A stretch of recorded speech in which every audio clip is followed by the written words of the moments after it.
Bonjour, ici Cécile, j'espère que tu vas bien. Si c'est la première fois que tu te trouves sur ma chaîne, je te souhaite la bienvenue. Je m'appelle Cécile et je crée des vidéos plutôt orientées lifestyle, bien-être, minimalisme, yoga et mes coups de cœur, les choses qui me passionnent. Oula, je fais bouger la caméra.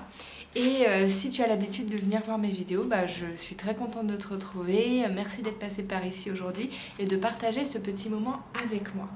Aujourd'hui, j'ai envie de démarrer le sujet minimalisme et alimentation. Alors j'ai déjà légèrement introduit le sujet de l'alimentation, mais j'ai envie de te l'apporter par le biais du minimalisme. Et donc je vais faire quelques vidéos comme ça où je vais mêler les deux et essayer de t'expliquer, de partager avec toi comment j'ai essayé de rendre mon mode d'alimentation plus simple pour que ce soit quelque chose qui m'apporte énormément dans ma vie et pas quelque chose qui me prenne trop de temps, trop d'argent ou qui impacte négativement ma santé ou les ressources et la planète. Donc je vais parler de ça avec toi et puis j'espère que ça t'intéresse. Et si ça t'intéresse, continue à regarder la vidéo.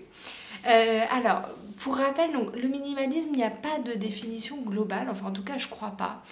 Ma définition personnelle du minimalisme, c'est d'essayer au maximum de se recentrer dans sa vie sur ce qui nous apporte quelque chose, mais vraiment, qui nous apporte du bonheur à long terme, et éliminer ou limiter le reste.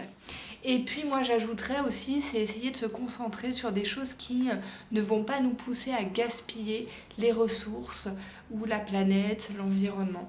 Et donc essayer plutôt d'avoir une démarche aussi long terme, durable, qui fasse que on prend ce dont on a besoin, mais on ne prend pas trop et on ne prive pas les autres de ce dont ils ont besoin, dans la mesure du possible. Du coup, pour moi, une alimentation minimaliste, qu'est-ce que c'est ? C'est une alimentation qui m'apporte du bonheur, donc il faut que ce soit bon, il faut que je sente que ça supporte mon activité et mon quotidien, donc il faut que ça m'aide à être en meilleure santé. Pour moi, dans ma propre conception, c'est une alimentation qui est en majorité végétale et qui dans mon cas est même végétalienne ou végane, mais que je conçois comme dans tous les cas au moins en majorité végétale parce que pour moi c'est ce qui supporte le mieux la santé en termes gustatifs. Il y a énormément de choses, énormément de plaisir possible, et puis pour l'environnement et la santé de la planète, on est aussi sur quelque chose de plus durable et de plus économique. Voilà, et c'est une alimentation qui est délicieuse et qui ne fait pas mal au portefeuille. Aujourd'hui, j'ai envie de commencer en partageant avec toi 4 petites astuces, 4 tips d'organisation et de préparation. Dans une autre vidéo, je te parlerai plus des aliments et des courses. Mais là, je ne sais pas pourquoi, mon inspiration, elle allait plutôt vers l'organisation et la préparation. Donc c'est ça que je vais partager avec toi aujourd'hui.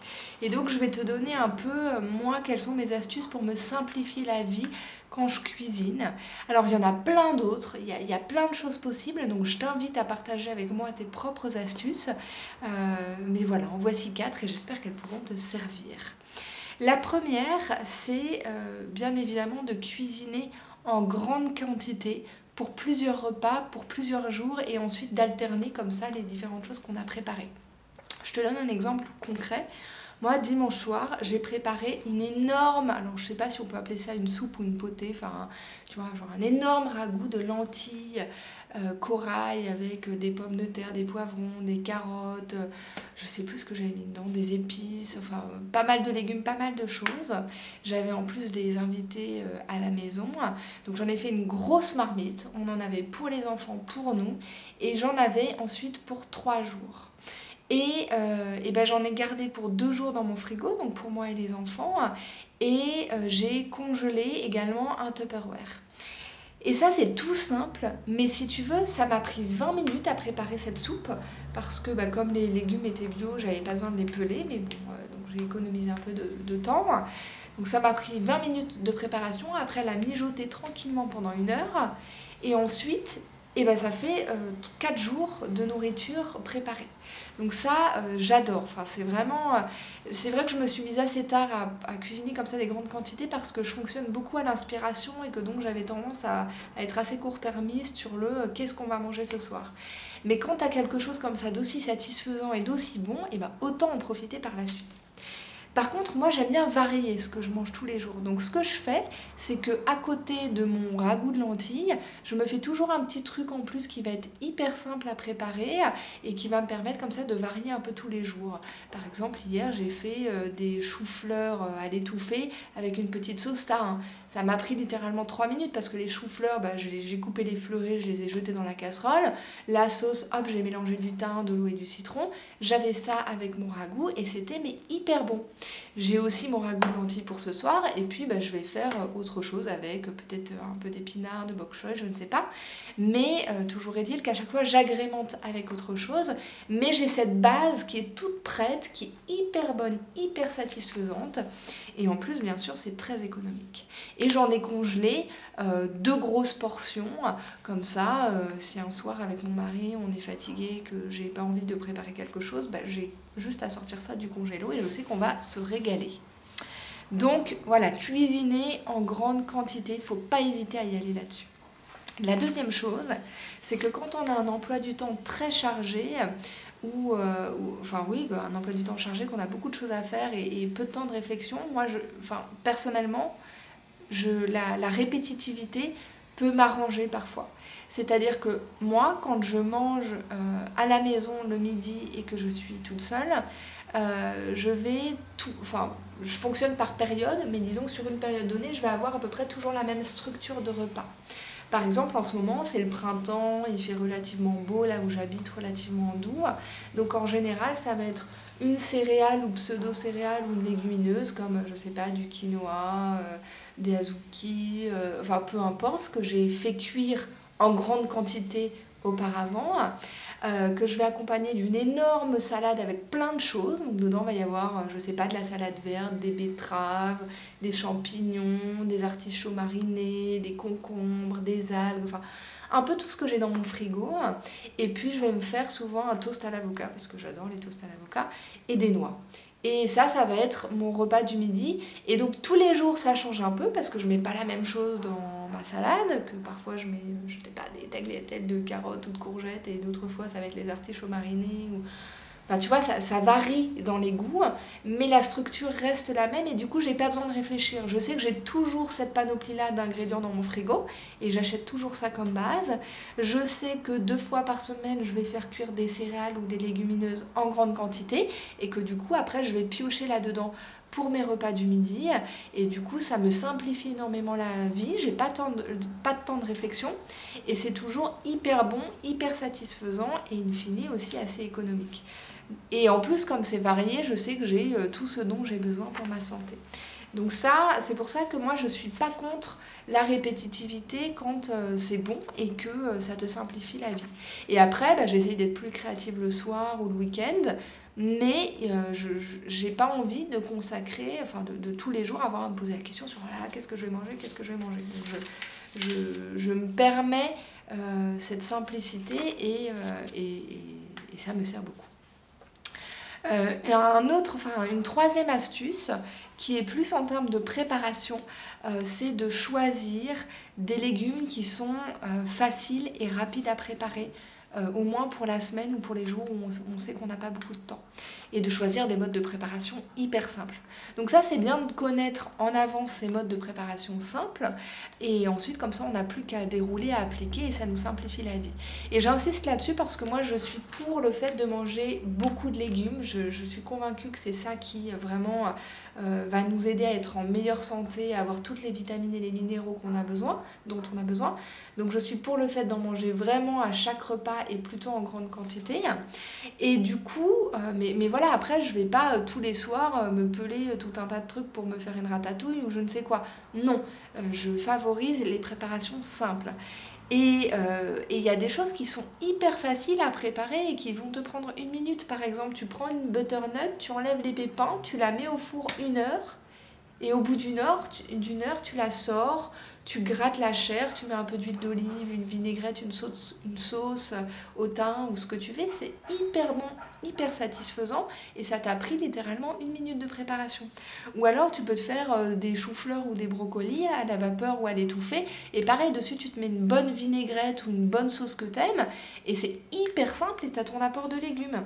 Ou alors tu prends une énorme salade, t'achètes vraiment une grosse salade, tu te la prépares, donc tu la laves et tout, ça te prend un peu de temps, mais tu t'assures d'en avoir pour 2 3 jours. Ou encore, tu prends soin d'acheter certains légumes, au moins ceux qui sont pas très chers, dans le bio. Comme ça, t'as pas besoin de les éplucher. Les carottes, les pommes de terre, les courgettes, tout ça, tu les épluches pas, bah, tu gagnes 10 minutes de préparation. Donc ça, c'est vraiment une astuce toute simple, mais faire en sorte que tu connais à l'avance des modes de préparation hyper simples et hyper rapides pour tes légumes et t'assurer que tu en as à tous les repas. Et enfin, la dernière astuce que j'ai envie de partager avec toi aujourd'hui, c'est le fait d'optimiser les temps de préparation. Par exemple, je te donne un exemple. Moi, c'était lundi soir, donc je sais plus ce que j'avais. J'avais pas pris mon ragoût de lentilles ce soir-là, mais je crois que j'avais une quantité de quinoa assez substantielle que j'avais préparé le week-end. Et je me suis préparée avec une petite poêlée, parce que j'avais envie d'une petite poêlée avec des champignons, du bok choy, je sais plus ce que j'ai mis dedans, des carottes, enfin tout plein de légumes que j'avais dans mon frigo. C'était super bon. Donc j'ai fait ça, ça m'a pris quand même un peu de temps parce qu'il fallait que je coupe mes légumes. Et pendant que ça cuit, je savais ce jour-là que j'avais des avocats mûrs et que donc pour le petit déjeuner, j'allais me préparer des toasts à l'avocat. Et quand je fais ça, je me prépare toujours des légumes à côté au petit déjeuner. J'aime bien parfois, quand je prends des toasts à l'avocat, avoir une poêlée de légumes avec. Mais du coup, pendant que le reste cuisait, j'ai tout préparé pour le lendemain matin. J'ai mis ça dans des bols et donc il y avait des épinards et de nouveau du bok choy du coup que j'avais déjà coupé et j'ai utilisé le temps de cuisson pour préparer mon petit déjeuner si tu veux. Et en parallèle de ça, j'ai aussi eu le temps d'étendre ma machine. Donc c'est vrai que j'essaie. Alors, tu as des modes de cuisson où il faut vraiment être à côté pour pas que ça crame, mais globalement, la plupart du temps, je trouve ça bien. Bah, tu sais que tu as 10 minutes pour faire un truc.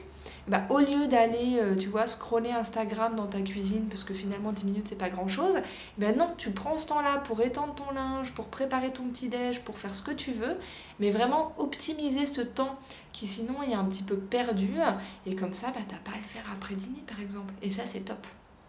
Voilà, donc c'est des petites astuces comme ça que j'avais envie de partager avec toi aujourd'hui. C'est pas forcément grand-chose, mais vraiment ça te fait gagner des précieuses minutes au quotidien. Et en plus pour te régaler derrière, donc ça c'est quand même super cool. Je partagerai d'autres choses avec toi sur le sujet, notamment le sujet des courses. Voilà, moi qu'est-ce que j'essaie d'avoir dans mes placards globalement pour me simplifier la vie en cuisine. Si le sujet t'intéresse, bah, tu peux liker, tu peux partager, tu peux commenter aussi. N'hésite pas à partager avec moi tes propres astuces et tes façons de faire. N'hésite pas à t'abonner à la chaîne, bien évidemment. Moi, je te remercie infiniment d'avoir partagé ce moment avec moi. Je te souhaite une super journée. Profite de ton temps, prends soin de toi, prends soin des autres, fais-toi du bien. Et puis, bah, cherche le bonheur dans toutes les petites choses qui sont belles au quotidien. Tu vois, là, je vois un arbre en fleurs par ma fenêtre. Bah, c'est magnifique pour moi, c'est un petit moment de bonheur. Essaye de chercher comme ça ces petites choses qui vont te faire du bien. Voilà, bah, très belle journée à toi, à très vite. Je t'embrasse.